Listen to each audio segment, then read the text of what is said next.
Bonjour à tous, bienvenue chers lecteurs, auditeurs, amoureux de la lecture. Je pense que si vous êtes là, c'est que vous avez aussi envie de découvrir des nouveaux styles, des nouveaux auteurs. C'est-à-dire, il y en a tellement que là, c'est vrai qu'on ne sait plus trop où donner des yeux. Alors aujourd'hui, c'est un peu particulier parce que je vous présente La lueur des âmes de Régis Chaperon. Et cette lecture a une histoire, parce que c'est une romance, mais c'est une romance fantastique. C'est pas du tout, mais alors pas du tout ce que je lis habituellement. Je crois que on en a tous lu une ou deux, mais là vraiment, ça fait bien longtemps que j'ai retiré ce type ce genre de lecture de mes choix. Or, je participe sur Booknode à un challenge de lecture, parce que j'aime beaucoup ça. Ça permet aussi de partager avec d'autres lecteurs, ça permet de comparer un peu ce qu'on a aimé. Et là, ce challenge, c'est 12 livres en 12 mois. C'est le premier que je crée, et c'est vrai que je voulais pas que ce soit quelque chose qui soit lourd à faire. Voilà. Et par contre, chaque mois a un thème. Or, le mois de février a pour thème amour et amitié. Et donc, pour célébrer l'amour sous toutes ses formes, fallait choisir une romance ou une histoire d'amitié. Alors, ça peut être un classique d'amour, une amitié épique ou une belle histoire d'affection. J'ai utilisé un logiciel pour les thèmes, parce que si je les avais choisis moi-même, c'était pas... je l'aime plus, je vais le retirer, ce logiciel. M'avait donc un petit peu imposé la romance. Alors il y a des alternatives pour ceux qui... Il y en a peut-être certains d'entre vous qui participent, je sais pas. Mais en tout cas, voilà. Je me suis retrouvée avec ça, et il y a un auteur que j'aime vraiment beaucoup qui est Régis Chaperon. En général, il arrive à écrire sur des différents genres, et à chaque fois, moi il n'y a jamais un de ces bouquins qui m'a déçu quelque part. Parfois la fin ne me plaît pas, mais enfin bon, voilà, hein, c'est pas moi qui l'ai écrit. Et je l'ai un petit peu appelé au secours parce que j'avais vu qu'il avait écrit dans ce style, mais pas dans le style pur romance. En fait, c'est une romance fantastique. Et La lueur des âmes était proposée en service presse. Je me suis donc attelée à la lecture de ce roman, j'étais pas forcément convaincue au départ, et heureusement que c'est un auteur que j'apprécie beaucoup, parce que sinon c'est vrai que l'exercice était vraiment compliqué pour moi. Et donc voilà, cette lecture a une histoire. Cette lecture me permet donc de valider le mois de février de ce challenge, et puis en même temps de partager avec vous un style de lecture qui m'a quelque peu, ça m'a touché, hein. C'était un page turner, c'est un page turner ce livre. Et La lueur des âmes, moi j'ai trouvé que c'était vraiment pas une romance fantastique ordinaire. C'est un voyage vraiment émotionnel qui est intense, et qui m'a plongé dans un univers où le réel et le surnaturel s'entrelacent. Donc il y a quand même une maîtrise assez captivante entre deux styles d'écriture, mais la romance y est, hein. Et l'auteur a utilisé une plume vraiment mystérieuse, vraiment poétique, pour explorer des thèmes assez profonds. Et le thème principal, c'était pas forcément là, enfin, il y en a plusieurs, mais il y a la mort, le destin, le libre arbitre, à travers une histoire vraiment bouleversante. C'est comme, c'est un jeune homme qui est doté d'un don étrange, et ça peut être une malédiction parce qu'en fait, il voit les âmes des personnes qui vont mourir. Des personnes qui vont mourir ont une... il les voit avec une aura blanche, et j'imagine à quel point ça doit être assez perturbant. Et ce roman m'a vraiment émue.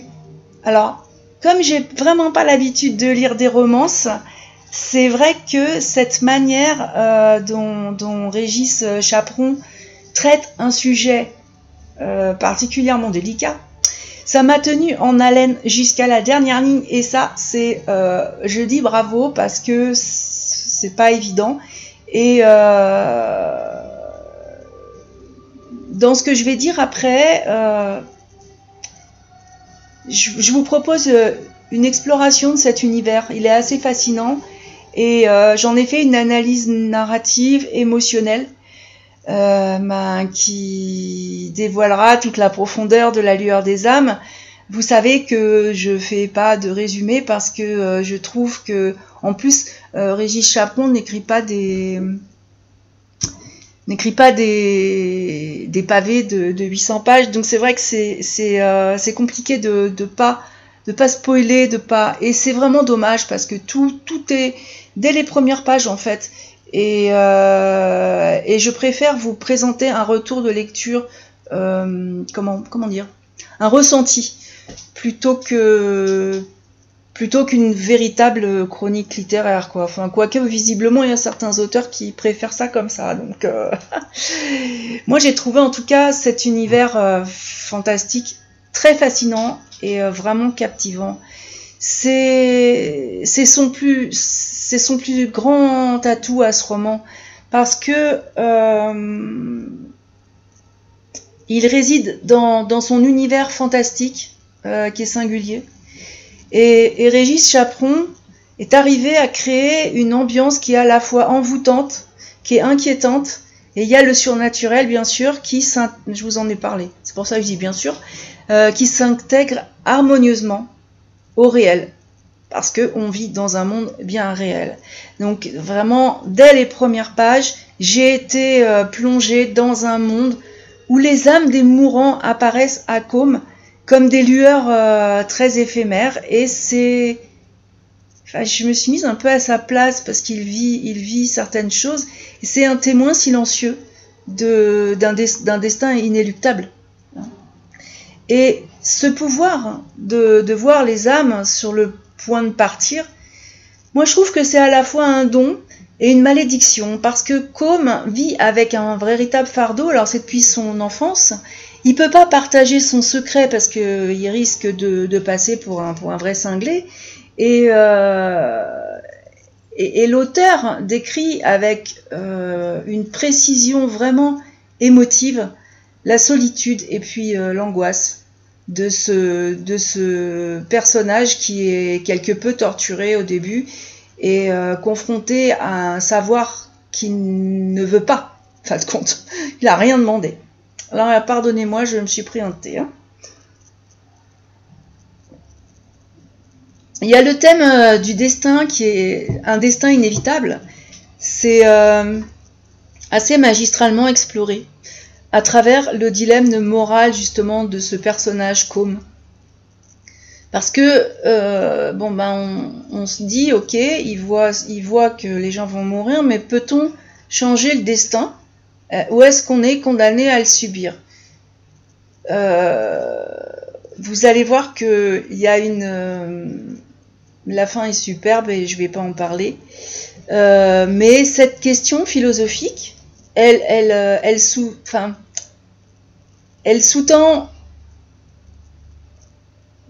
tout le roman, elle offre une réflexion qui m'a captivée parce qu'il y a une question de libre arbitre mais il y a une question de fatalité aussi. Et Régis Chaperon ne donne pas de réponse simple parce que de toute façon, si vous aviez lu l'interview qui avait eu un moment pour un autre de ses romans, il l'a dit lui-même, il donne pas une réponse. Il laisse le lecteur face à ses propres questions. Donc c'est vrai que ça c'est particulièrement intéressant aussi parce que finalement il y a c'est semé un peu des tas de thèmes et il en a beaucoup et puis après on en fait vraiment ce qu'on en veut. Et l'univers fantastique de la lueur des âmes, il est bien plus qu'un décor.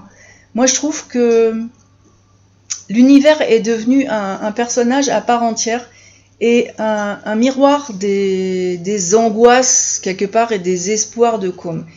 Et cette dimension, elle est surnaturelle évidemment, elle est loin de s'imposer artificiellement, elle amplifie les émotions ressenties et donne vraiment une profondeur unique à l'intrigue. Ça c'est vrai que... alors je suis pas forcément une lectrice de romance, hein, peut-être que vous allez me dire oui il y a aussi ça. Intéressant, je me pencherai sur la question. Et puis il y a ces personnages sont assez souvent profonds et particulièrement émouvants. Et si l'univers fantastique de la lueur des âmes est vraiment fascinant, pour moi, ce sont les personnages qui lui ont donné toute son âme. L'auteur a créé des personnages qui sont d'une humanité vraiment poignante et qui résonnent profondément en fait en nous tous, je suppose. Parce que Combe est un héros très atypique. On ne peut pas dire que ce soit vraiment un héros d'ailleurs, complexe, terriblement humain. Il est en proie à des tourments intérieurs, il est déchiré dans son désir de mener une vie normale et son incapacité à échapper à son don. Donc bon, voilà. Son évolution émotionnelle, elle est quand même dépeinte parce qu'il passe de la résignation à l'espoir, à la révolte. Et moi, j'ai ressenti avec beaucoup d'intensité ses doutes, ses peurs et son désir d'aimer malgré tout. Et là, vous allez me dire, oui, où est la romance dans tout ça? Bon, on y vient. Parce que, voilà Chloé. Et Chloé est un personnage très lumineux, courageux. Elle rencontre Combe et ça marque vraiment un tournant particulièrement décisif dans l'histoire parce que par sa présence, elle va bouleverser les certitudes de Combe. Ils vont avoir des discussions mais très intéressantes même s'il lui dévoile pas son don et sans l'aborder, elle lui apprend à accepter ce don. Et leur relation devient vraiment d'une très rare intensité émotionnelle. C'est entre espoir et désespoir parfois, entre amour, peur et perte. Mais alors c'est pareil, évidemment, la romance, c'est la rencontre. Il y a une petite, enfin, il y a vraiment cette relation. Vous allez voir, enfin, je vous conseille vraiment de lire ce bouquin, mais vous allez pouvoir voir que l'amour, la présence de Chloé, et puis tout ce qu'il peut découvrir avec Chloé, parce que ça va assez loin, ça met un peu en pause ses doutes. Voilà. Donc c'est assez loin des clichés de la romance classique, mais ce roman explore quand même la complexité des émotions humaines avec beaucoup de sincérité à en être désarmant. Et l'amour entre Combe et Chloé, il n'est pas idéalisé du tout. Il est fait de doutes, de non-dits et de peur de l'inéluctable, parce que vous imaginez bien que Combe fou amoureux qui voit quelque part la mort, ne veut pas perdre Chloé, même s'ils sont jeunes, même si voilà. Donc c'est cette authenticité qui rend leur histoire d'amour vraiment bouleversante. Parce que est-ce qu'on peut aimer quand on connaît l'inévitable? C'est aussi une question qui est déchirante et qui hante ce roman. Je sais pas ce que vous en pensez, mais est-ce que c'est difficile d'aimer profondément? Enfin, je pense pas que c'est difficile d'aimer, mais il y a la peur de souffrir peut-être aussi. Dans le style de l'auteur, là, il y a un style narratif addictif, puis qui est vraiment plein de mystères. C'est assez fabuleux. Le roman se distingue donc par ce style d'écriture. C'est envoûtant. Et la plume, elle est poétique, je l'ai dit, elle est mystérieuse et elle crée une atmosphère à la fois mélancolique et enivrante. C'est assez surprenant et ça a rendu ma lecture totalement addictive. Et ça, c'est assez curieux parce que franchement, ce que j'ai lu dans l'histoire d'amour, c'est pas le truc, c'est pas ma came, quoi. Donc l'auteur maîtrise quand même l'art du suspense émotionnel avec une subtilité vraiment remarquable. Je ne sais pas d'où il tient tout ça, mais chaque chapitre est vraiment construit comme une vague émotionnelle qui va monter en intensité et qui m'a laissé dans une tension constante. Ce livre, je l'ai lu en 2 soirées, parce que j'étais vraiment dedans. Et je me suis surprise à tourner frénétiquement les pages. Enfin, c'est une lecture numérique, mais c'est pareil, parce que j'étais vraiment presque droguée et avide de découvrir le choix final de Côme. Et cette narration qui est haletante transforme ce roman, je l'ai dit, en un page-turner qui est impossible à véritablement lâcher avant la fin. Et encore, oui, parce qu'on pourrait... Vous allez voir la fin, elle est bien ancrée dans la réalité, et puis elle peut soulever aussi bien d'autres choses. Mais il est assez rare que l'auteur écrive des suites. Donc l'un des points forts de cette écriture, ça réside... Régis Chaperon a une plume qui a beaucoup de points forts, par exemple, dans la capacité à transmettre des émotions, avec vraiment une grande délicatesse. Les descriptions sont des empreintes de poésie, ça donne vie à des scènes d'une beauté à couper le souffle, alors que, franchement, j'aurais pas cru dans le contexte. Et le fantastique se mêle au réel avec une fluidité envoûtante. C'est assez incroyable. Et ça crée une ambiance presque onirique. Le style narratif qui va vous captiver, vous allez voir, fait de la lueur des âmes une expérience de lecture immersive et vraiment sensorielle. Moi, j'ai ressenti la douleur de Côme, j'ai ressenti l'espoir de Chloé et cette tension permanente entre amour et mort.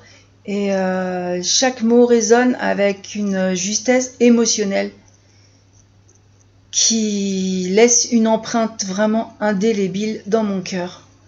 J'ai encore les personnages,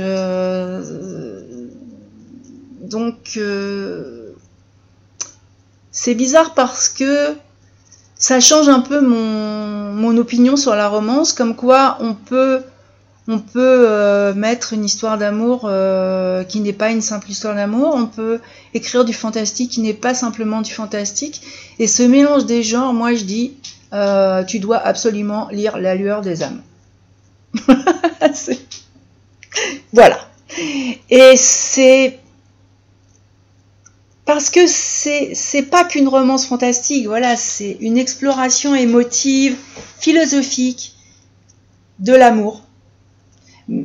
Donc il y a la romance, mais aussi de la mort et du destin. Mais enfin, finalement, la mort et le destin, ça peut faire partie de tout. Donc c'est aussi, quand on aime quelqu'un, on est confronté à la mort, on a une destinée. Donc c'est habilement mêlé le fantastique au réel, et l'auteur a créé un univers vraiment mystérieux, il est captivant, et moi, je me pose encore des questions qui sont universelles sûrement, hein, sur le libre arbitre et la fatalité.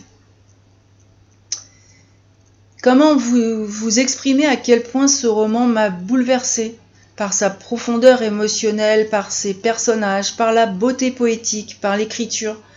La relation entre Com et Chloé, elle est d'une intensité, c'est rare.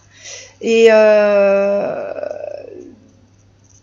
c'est vrai qu'on est entre espoir et désespoir, entre la lumière et l'ombre, parce qu'il y a des choses qui ont été développées avant cette histoire d'amour, mais l'auteur a réussi à explorer vraiment les émotions humaines avec cette sincérité vraiment désarmante, et il rend la lecture très émotive.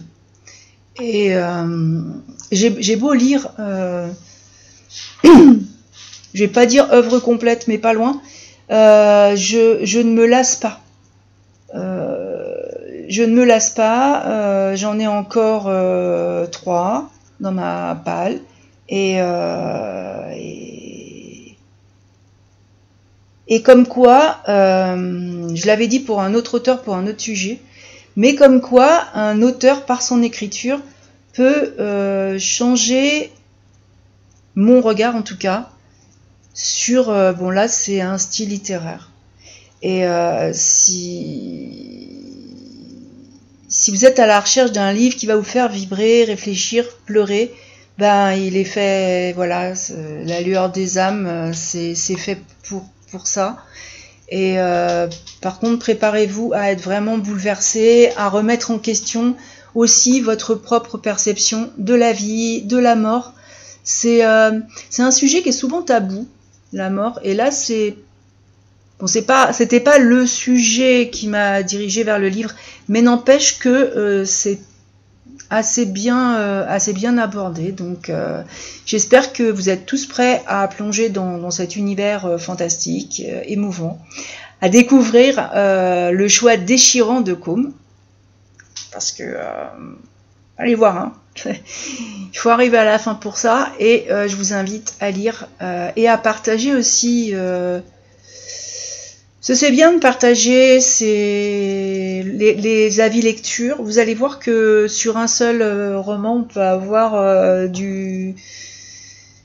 beaucoup de choses.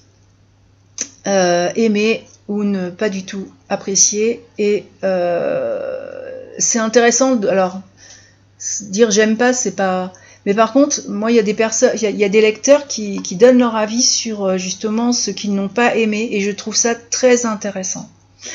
Si c'est bien développé, s'ils développent ce qu'ils n'ont pas apprécié, ce qu'ils n'ont pas, c'est aussi une belle ouverture sur le partage. Bon, bien sûr, parler des livres, ça aide aussi les auteurs, ça les met un petit peu en avant parce qu'il y en a des bouquins. Donc voilà. En tout cas, moi, personnellement, ce roman va me hanter assez longtemps. Parce que la dernière page m'interpelle, et pour moi, c'est une pépite littéraire à ne surtout pas manquer. Pour beaucoup, beaucoup, beaucoup de thématiques. Donc, du coup, je suis contente, hein. J'ai réussi à valider mon mois de février avec ma romance. C'est très intéressant. Alors je sais pas si j'en avais parlé, je sais pas si je vais peut-être vous mettre en lien le challenge. Vous pouvez le commencer un peu n'importe quand, hein. Finalement c'est un livre par mois avec une thématique. C'est pas, mais c'est justement pour faire découvrir, et je suis contente parce que je voulais faire découvrir aux autres, et j'ai découvert moi Vraiment, un bouquin qui a réussi à me bouleverser sur un thème où en général, quand il y a quand il y a de la romance, ben je saute les pages. Et ben voilà, là je l'ai pas fait et je m'en félicite.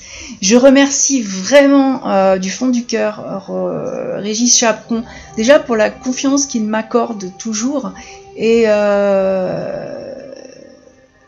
le regard qu'il me permet de partager avec vous et avec d'autres dans le cadre de la bibliothèque, dans beaucoup de cadres quand je discute de mes lectures. Vraiment, c'est un grand merci, Monsieur Chaperon. Je vais vous laisser sur ces mots. Je vous souhaite bien sûr une très belle semaine avec, j'espère, du soleil. Là, chez moi, il y en a.